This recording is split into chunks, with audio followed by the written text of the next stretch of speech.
Chapter 16.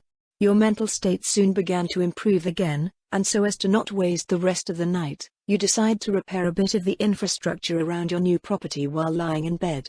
For there's something relaxing about mending stones back together. In fact, if you actually could, you wouldn't mind falling asleep right now, but seeing as you can't, you just focus on the city while wondering if your mother will be worried about you, or if she will be mad with you instead.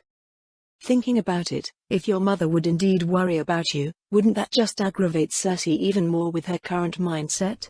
Part of why you've gone on this little expedition of yours was to get some distance between all the small problems that keep coming up, so having it create even more of them wasn't really what you had in mind, or well, at least you would prefer to not deal with the social kind of problems anymore.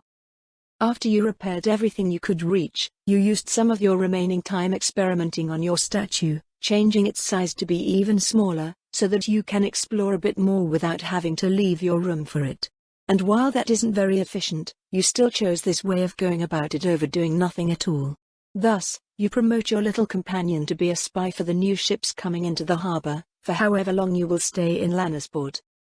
Your cub gave you some good hints as to which ships were holding on to something interesting, so after the sun finally rose, you ended up buying yourself some pocket watches from a Greyjoy ship. You don't care too much about where they came from, though the Greyjoys as such hypocrites took you by surprise, with how they're always portrayed as people actually caring about the iron price, or so you believe they call stealing stuff on their islands.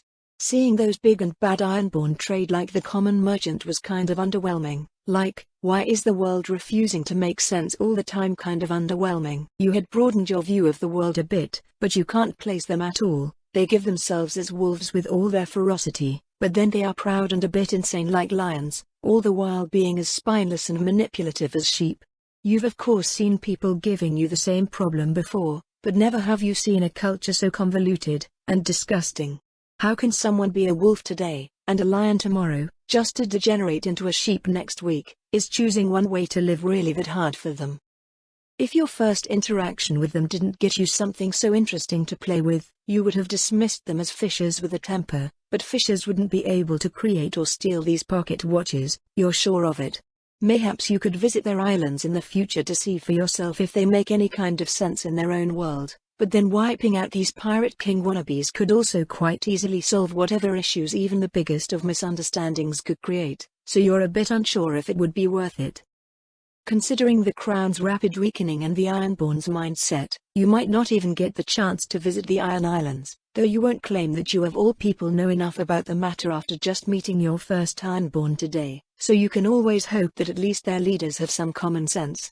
If you were leading the Ironborn, you also wouldn't start a rebellion until the first year of winter has passed over the continent, and for all you know they could be loyal to the Crown as well, not that you actually believe that. You of course buy more than just the watches from the good merchants of the town, but it's mostly uninteresting and bland, just like the town itself, hence you weren't as disappointed about it as you were yesterday. And with 3 more caskets of gems exchanged, you also have the resources to better your house's capital a little, thus you send out your knights again to buy you some shops and inns to expand upon.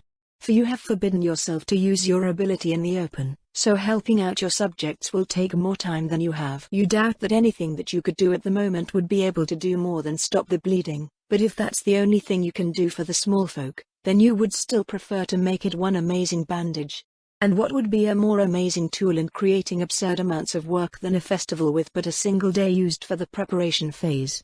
With several shops and inns at your disposal, you have enough places to distribute the work to, and seeing as festivals are good for sales, the merchants will have to get themselves some helpers as well if they want to make their profit. What humans can do when under the pressure of time is truly astonishing, and your improvised plan makes good progress. With a population of 200,000 people living in Lannisport, helping out all of them becomes a ridiculous task. But if you were to say that they can live with 4 copper pennies a day, that could be managed quite easily, for all you needed to do is give a good enough reason to pay them some silver so as to show them the wealth of your family, or at least you will go with that excuse if someone asked.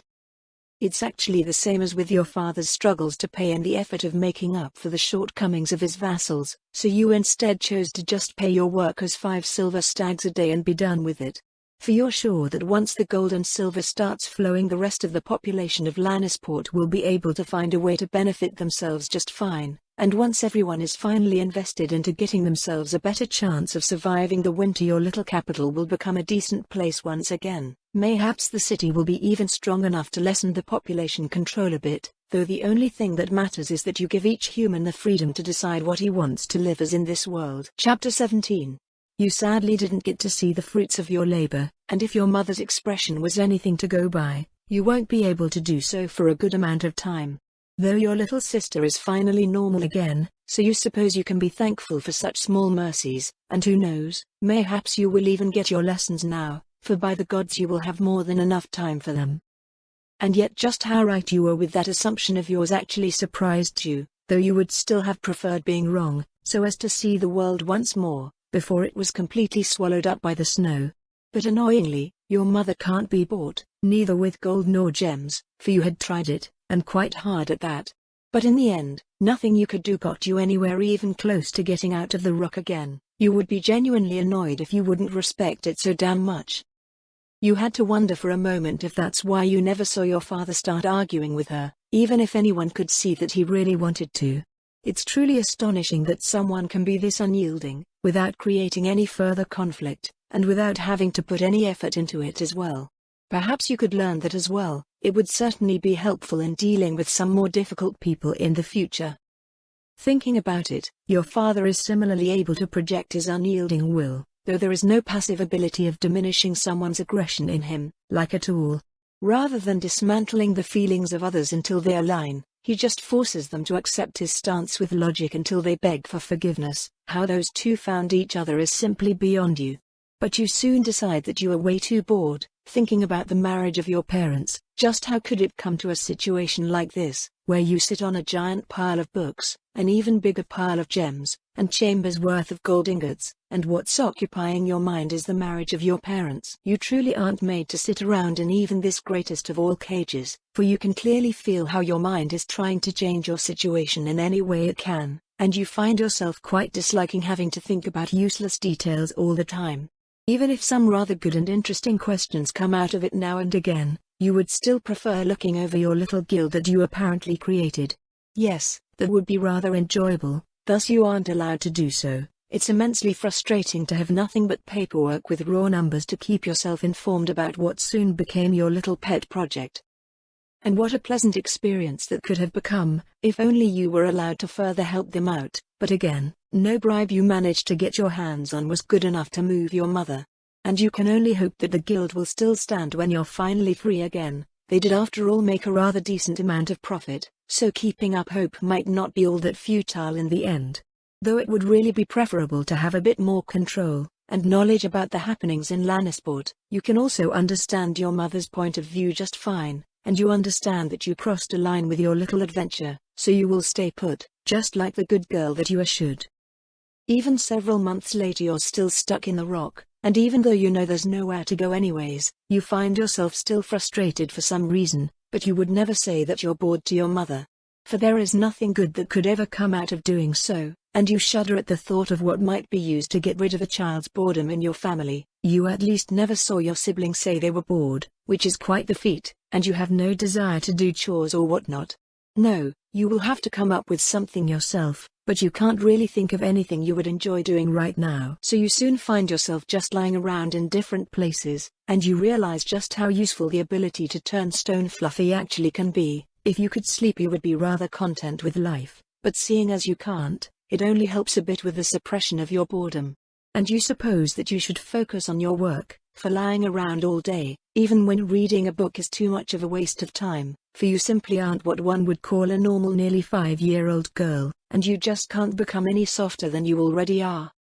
While continuing that line of thought you wonder if your other idea of trying to mine under the ocean would be any good, so as to serve as your newest project, and then quickly decide that you aren't ready for it yet, but mayhaps something similar could be used in the future when you reach the necessary proficiency. Yes, that other line of thought should hold a good bit more potential, and what would you even do with all of the wealth, if you're already sitting on a pile of gold large enough to collapse the economy of this continent-spanning realm? No, taking it away from someone would be much more beneficial. Perhaps your father's vision of the future could be somewhat achievable after all, seeing as the greatest problem will be of the logistic nature, securing the sea would become the only acceptable first step. And with the Ironborn having the strongest fleet in the realm, they would make for such a juicy target, would they not? For if what you read was true, they do not fear drowning, and as such fight in plate armor even on the open sea. But if someone were to steal their comparatively minor amounts of iron, who would they have to turn to if not the Westerlands, and how would they pay if not in ships? Chapter 18. While you think about the future, you once more realize just how many years those promising times still lie away from you, and how much time has still to pass, preferably without you dying of boredom. All the books in the world that are worth reading won't be enough to make it an enjoyable time, you're sure of it, for they will simply create more and more thoughts of the future, blowing it out of proportions, thus making your time in the here and now even more draining. But then while you were once more thinking about the future, an idea came to mind, one that with enough luck might just work. And seeing as you didn't have anything actually worthwhile planned, you decide to try it out as soon as you finish your book on the history of the faith. For while the thought of having some fun after months of boredom is quite enticing, you still refuse to give in to your urges the moment they appear, even if there's no truly important reason for doing so, beyond simply keeping some of your self-control. Thus, you keep up your pace and finish the book after a few rather slowly passing hours of reading, so that you find yourself satisfied and ready to begin testing if your idea of having some fun with your father's small companion could be brought into reality. A reality that could provide you with all the entertainment you would need to stop your mind from wandering, for you truly don't care just how fragile the faith in the Seven Kingdoms is, and how it could be used to rip apart the North.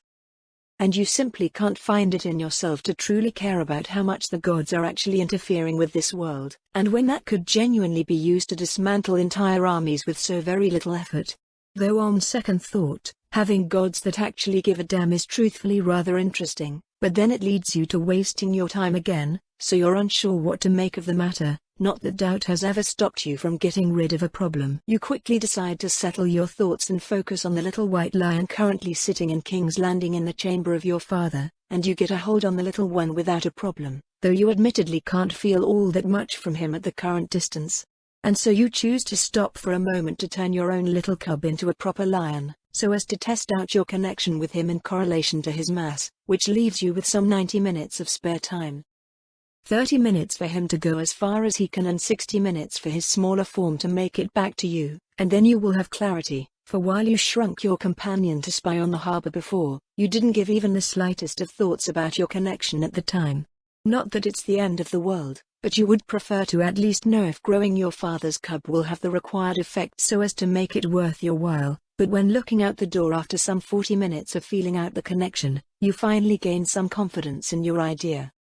To put it into some more simple words, the connection you share with your now little cub did indeed scale with his mass, so double the size means an 8 times more stable connection, but there was another quite interesting piece of information as well. That being the one that was responsible for your lack of knowledge on the matter, for while its additional size strengthens your bond, shrinking your lion back down didn't actually decrease the stability of the bond. So the main problem for why you can't properly feel your cub's response is really just the distance between the two of you. It's comparable to someone trying to speak with you over the wind in the middle of a snowstorm.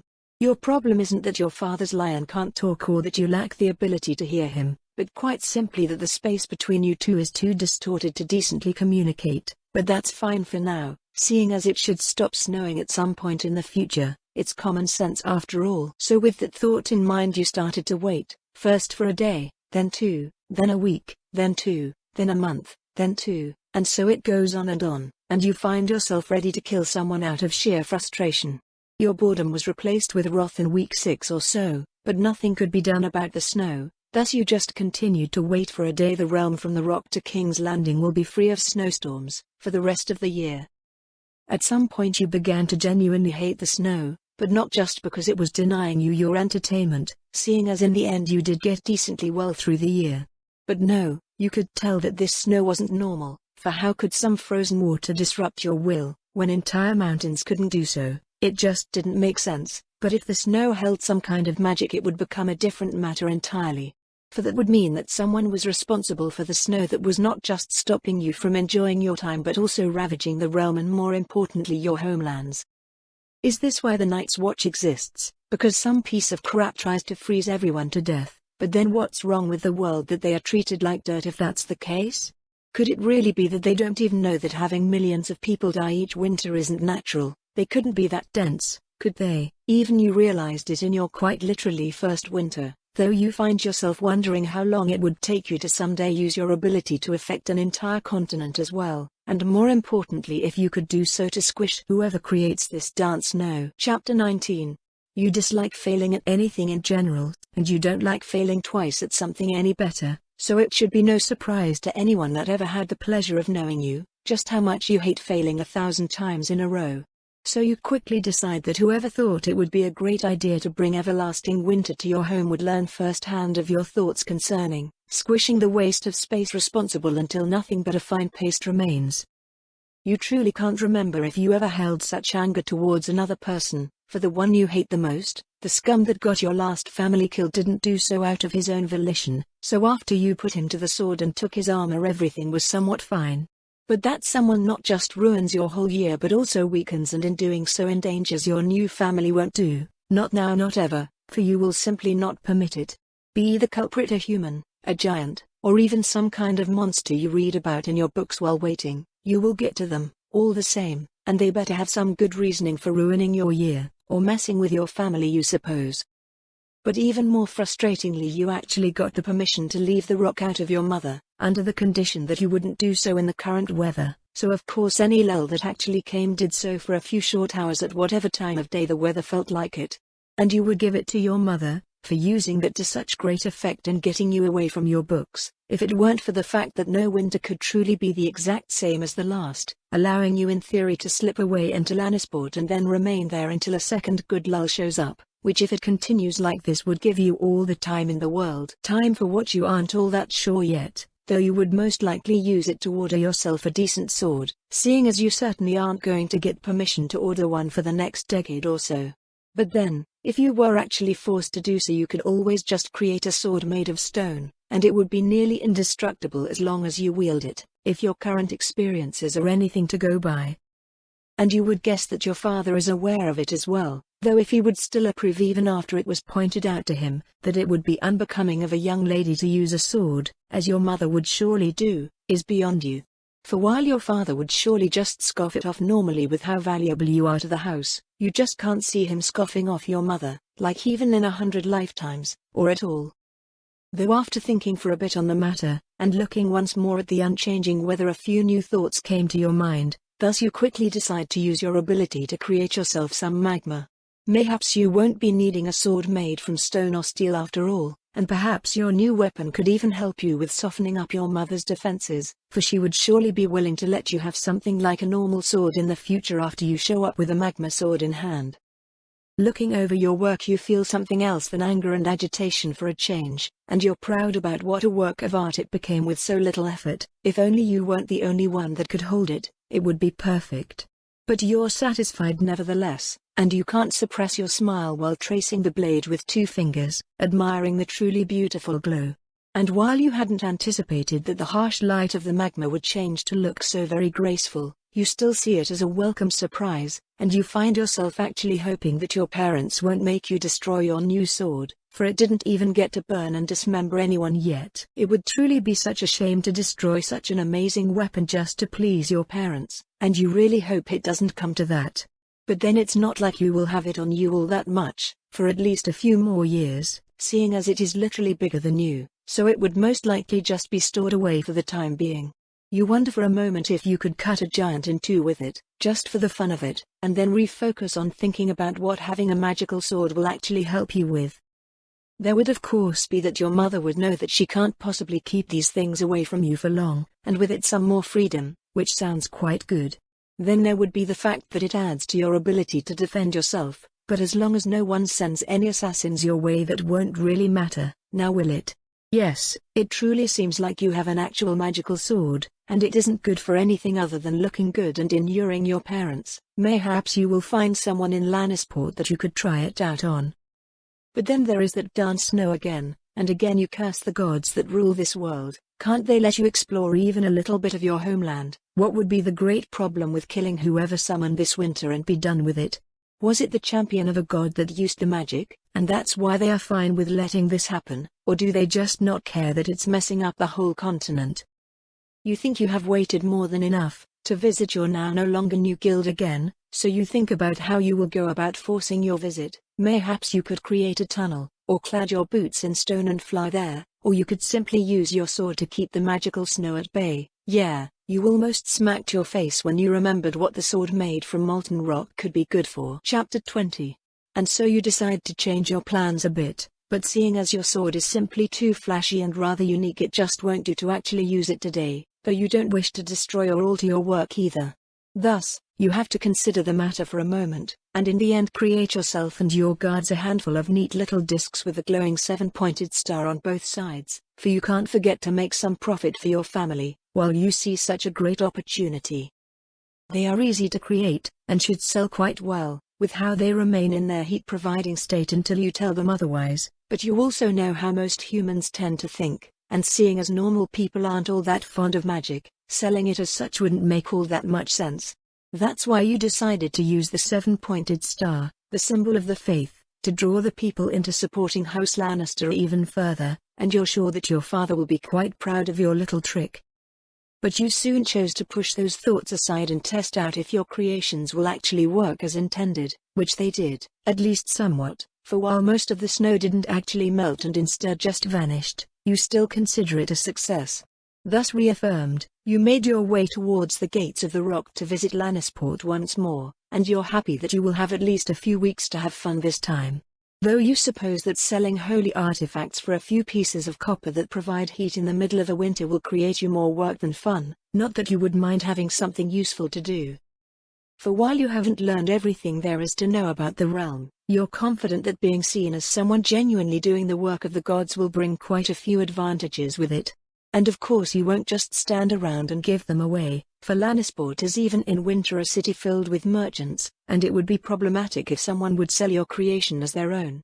Thus, you were forced to invest a good amount of time into your guild to make it all a bit more official. It's truly a pity you couldn't just buy a few ships for your guild to create the wanted reach, for it would have saved you a rather astonishing amount of time. But with fishing being the main way of feeding the population in winter, there's no one around that would want to sell a good ship to you, and you can't blame them, for the fish they catch doesn't just bring them silver and copper aplenty but also keeps their families from starving.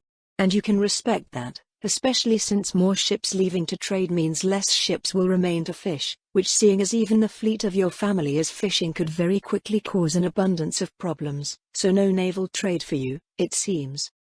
Though that's hardly the end of the world for you. In fact, having everything move on land will allow the Westerlands to benefit the most from your creation, and seeing as they are cheap and similar to your statues you can actually gain some intel into the land your family has cultivated for so long. Again, hardly the worst of byproducts a change in your plans could have had.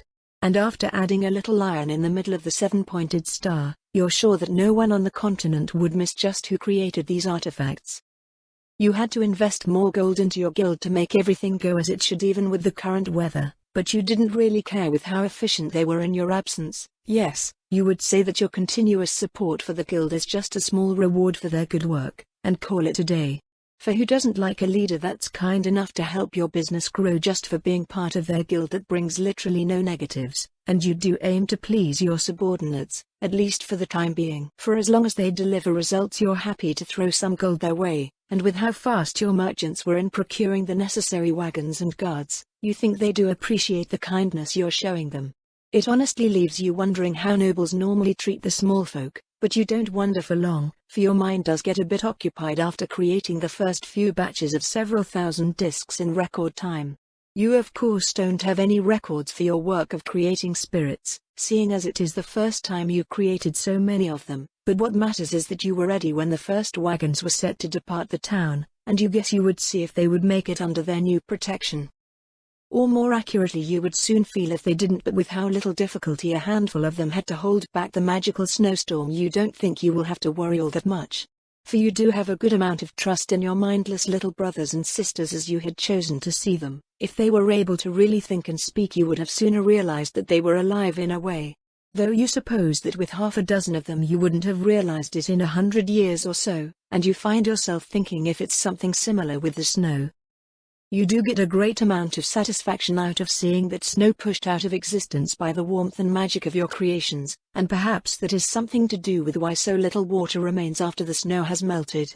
You hope that your thoughts have simply led you into the wrong direction and that you will just find some witch or witcher rather than a spirit or elemental responsible for the ever-falling but never-persisting snow. Yet with the abnormal dislike you hold for whoever covered the realm in white in mind, you doubt that you're too far off the mark.